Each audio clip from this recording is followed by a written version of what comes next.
এই যুদ্ধে জড়ানোর জন্য, তুরস্ককে এই যুদ্ধে টানার জন্য, ইরানের বিরুদ্ধে আনার জন্য। দেখেন, এই যুদ্ধ শুরু করতে ইরানের বিরুদ্ধে সবচেয়ে আমেরিকার যেই সিনেটর বেশি লবি করেছে সে হচ্ছে কে? গ্রাহাম লিন্ডসে, আমেরিকার সিনেটর গ্রাহাম লিন্ডসে। এখন এই লোকটা ট্রাম্পকে দেখা করে, ট্রাম্পের সাথে কথা বলে, ট্রাম্পের সাথে পোজ দিয়ে, মানে এমন একটা পরিস্থিতি তৈরি করেছিল যে আরে আমরা যুদ্ধে ইরান, মানে আপনি তার এই দেখলে মাথা নষ্ট হয়ে যাবে যে ভাই এই মানুষগুলো খায় কি, এরা এত উন্মাদ হয় কেমনে? যুদ্ধে তো সব দেশই জড়াতে পারে, কিন্তু উন্মাদ হওয়া যুদ্ধের জন্য এত উন্মাদ হয় কেমনে? ঠিক উন্মাদ হয়েছিল ইরানে আক্রমণের জন্য, এবং তার কথা ছিল যে ইরানকে আমরা কয়েক ঘন্টার মধ্যে শেষ করে দেবো, এটা নিয়ে কোনো টেনশনই নেই, খালি যদি ট্রাম্প একটু সেনাবাহিনীকে আক্রমণ করার অনুমতিটা দেখ, আক্রমণ করার আদেশটা করুক, এটা হলেই হবে, ইসরায়েল তো ওখানে আসেই, এরকম ছিল তার কথা। এখন সে কি বলছে? এখন সে বলছে আমি সৌদি আরবকে এবং আরব দেশগুলোকে আহ্বান জানাচ্ছি যে তোমরা এই যুদ্ধে সরাসরি অংশ নাও। তোমরা এখনো পর্যন্ত সরাসরি অংশ নিচ্ছ না এই যুদ্ধে, এখনো পর্যন্ত কিন্তু এই যুদ্ধে আরব দেশগুলো সরাসরি ইরানের বিরুদ্ধে অংশ নেয় না। এটা কিন্তু একটা গুরুত্বপূর্ণ পয়েন্ট। মানে আমেরিকার ওইখানে যে ঘাঁটিগুলো আছে সেই ঘাঁটিগুলো থেকে আমেরিকার অস্ত্র দিয়ে আমেরিকা আক্রমণ করতেছে, কিন্তু এই আমেরিকার অস্ত্রের বাইরেও তো এই দেশের একটা সেনাবাহিনী আছে, সবগুলো দেশেরই, যতটুকুই থাকুক, কাতারের বলুন, বাহরাইনের বলুন, আরব আমিরাতের বলুন, বাহরাইন কাতার বাদ দিলাম না হয়, আরব আমিরাত, সৌদি আরব, এদের তো নিজস্ব সেনাবাহিনী আছে এবং এদের নিজস্ব অস্ত্র আছে। সেই সেনাবাহিনী, সেই অস্ত্র কিন্তু এখনো পর্যন্ত ইরানের বিরুদ্ধে ব্যবহার করা হচ্ছে না। সংযুক্ত আরব আমিরাত কি বলছে যে ইরান আমার দিকে 1000-এর বেশি, প্রায় 2000-এর মতো ড্রোন এবং মিসাইল নিক্ষেপ করেছে, আমি এগুলো 90% ধ্বংস করেছি আমার নিজস্ব এয়ার ডিফেন্স সিস্টেম দিয়ে। কিন্তু তারা আমেরিকার সাথে একত্রে এখনো পর্যন্ত তাদের যুদ্ধ বিমান উড়িয়ে বা তাদের সেনাবাহিনীকে দিয়ে আক্রমণে যাচ্ছে না। এখন এই সিনেটরের কথা হচ্ছে যে তোমরা এখনো পর্যন্ত আমাদের সাথে এই যুদ্ধে আসো নাই, তাড়াতাড়ি আমাদের সাথে এই যুদ্ধে আসো, নাইলে তোমাদের উপর খবর আছে। মানে কি?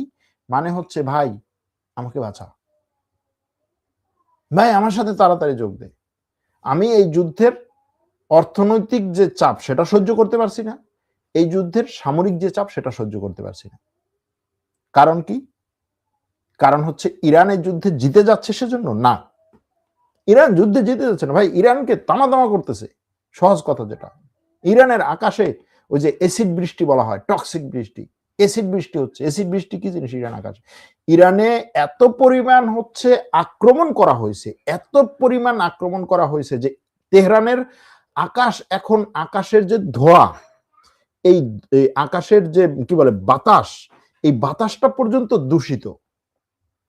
তেহরানের যেই সমস্ত তেলের ডিপোতে ব্যাপক পরিমাণ আক্রমণ করা হয়েছে, দেখেন ইরানও তেলের ডিপোতে আক্রমণ করে, কিন্তু সেই তেলের ডিপোর আক্রমণ, তেলের ডিপোতে যদি আমরা কিভাবে বলি যে হচ্ছে একটা তেলের ডিপোতে যদি অনেকগুলো হচ্ছে আপনি ওই যে কিভাবে বলবো, মানে কন্টেইনার যদি বলি, গোল গোল যে তেল রাখার, একটা 10টা থাকে, একটা আক্রমণ হয়। আর আমেরিকা, ইসরায়েল, ইরানের তেহরানে তেলের ডিপোতে যে আক্রমণ করেছে, পুরো তেলের ডিপো বাস্ট হয়ে আকাশে হচ্ছে তেল উড়ে গেছে। সেই তেল যখন হচ্ছে নিচে পড়ছে, অনেক মানুষ মনে করছে যে এটা হচ্ছে অ্যাসিড বৃষ্টি। আবার সেই যে তেলের ডিপো বাস্ট হয়ে যে পরিমাণে কুণ্ডলি, ধোয়ার কুণ্ডলি, এত ধোয়া, সেই ধোয়াগুলো তো আর সাথে সাথে আকাশ থেকে চলে যাচ্ছে না, যে কারণে পুরো ওই তেহরানের আকাশ জুড়ে এই ধরনের একটা বিভীষিকাময় পরিস্থিতি। এবং তেহরানের আশেপাশে বা ইরানের আশেপাশে অন্য যেই সমস্ত দেশ আছে, তার প্রতিবেশী দেশ, যেমন ধরেন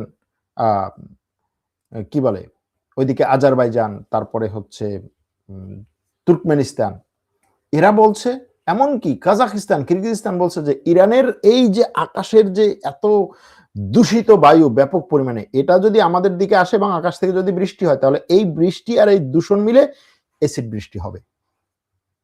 এটা করছে, করছে না যে তা না, এটা তো করছে। এখন ইরান তো এখানে দুর্বল পক্ষ, যেই দুর্বল পক্ষকে 3 ঘন্টার মধ্যে শেষ করে দেওয়ার কথা, 3 দিনের মধ্যে শেষ করে দেওয়ার কথা।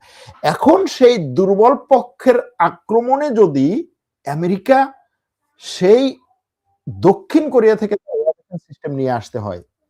আরব দেশগুলোকে যদি জোর করে এই যুদ্ধে আমেরিকার সাথে একত্রে লড়াই করতে টানা হয়, তুরস্ককে যদি পরিকল্পিতভাবে এই যুদ্ধের মধ্যে টেনে আনার চেষ্টা করা হয়, আমেরিকার রাষ্ট্রপতি, আমেরিকার পররাষ্ট্রমন্ত্রী, আমেরিকার প্রতিরক্ষা মন্ত্রী, আমেরিকার সেনাপ্রধান যদি আমেরিকার টেলিভিশনের সামনে এসে জনগণকে বোঝানোর চেষ্টা করে যে দেখো এই যুদ্ধ আমি শুরু করিনি, অমুকে বলছিল, অমুকে বলছে না না এটা তো আমি করিনি, অমুকে বলে অমুকে বলছিল, আরেকজন বলে ট্রাম্প বলে হচ্ছে আমার প্রতিরক্ষা মন্ত্রী বলছিল, প্রতিরক্ষা মন্ত্রী বলে না সেনাপ্রধান বলছিল, সেনাপ্রধান বলে না পররাষ্ট্রমন্ত্রী বলছিল, পররাষ্ট্রমন্ত্রী বলে না নেতানিয়াহু বলছিল, তাহলে নেতানিয়াহু কোথায়?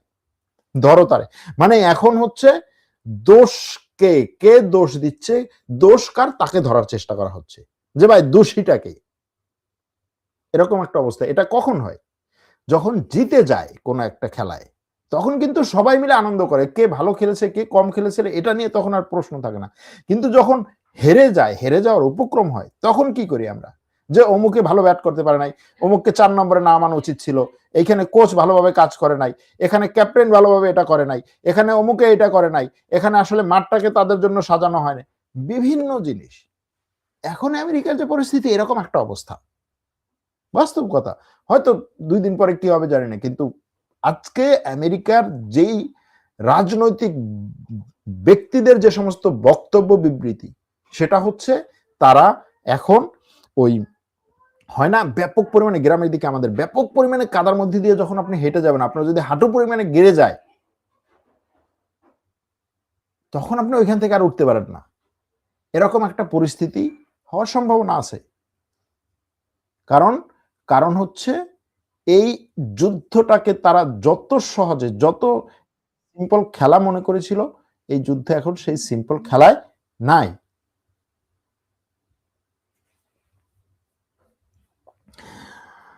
আপনাদের কি মনে হয় এই যে আলোচনা, যেই কথাগুলো বললাম, সেখান থেকে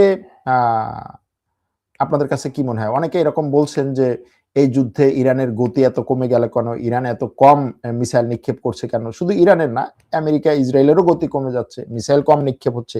আবার ইরান 7ম দিন পর্যন্ত, মানে প্রথম 6 দিন ইরান তার অস্ত্রের মিসাইলের নিক্ষেপের গতিটা কমে কমে কমে কমে আসছিল। 7ম দিনের পর থেকে 8ম দিন, বিশেষ করে মুজতবা খামেনেই ইরানের সুপ্রিম লিডার নির্বাচিত হওয়ার পরে তাদের আক্রমণের তীব্রতা আবার বেড়েছে, তবে প্রথম দিন যেই হারে তারা মিসাইল মেরেছিল, এখন সেই হারে মিসাইল নিক্ষেপ হচ্ছে না।